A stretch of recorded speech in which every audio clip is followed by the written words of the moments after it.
This is a video tutorial showing how to install applications on a Duncanville ISD managed iPad. District issued or managed iPads operate a little differently than personal iPads purchased at retail.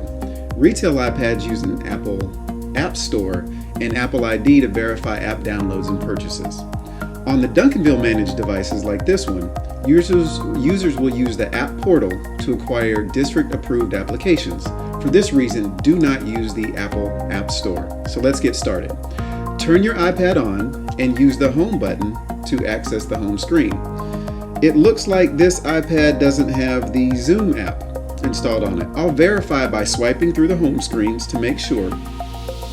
And then I can also swipe down from the middle and search for Zoom.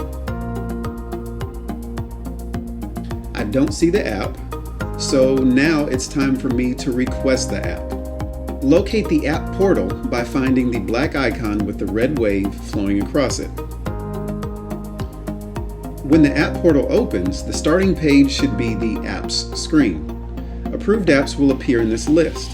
In a search bar at the top of this screen, I'll type the app that I want downloaded. In this case, I'm looking for Zoom.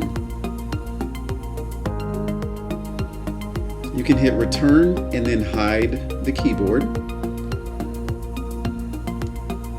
After tapping the Zoom app at the bottom of the screen,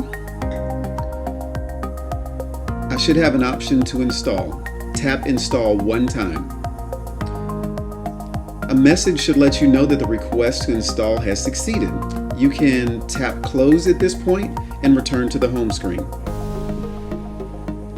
From here, a request has been sent to the server to download the app.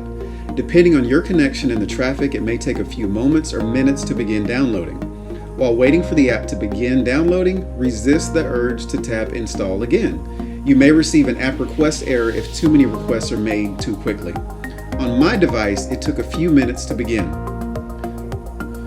So I've found here that Zoom is downloading, so the request has been received and is now downloading on the app. Once it's finished, it has been downloaded and you can repeat the process. And one final note, please keep the iPad connected to power and keep it connected to your internet service. That way, any updates or software can be pushed to the device while it's not being used. Thank you for watching and have a great school year.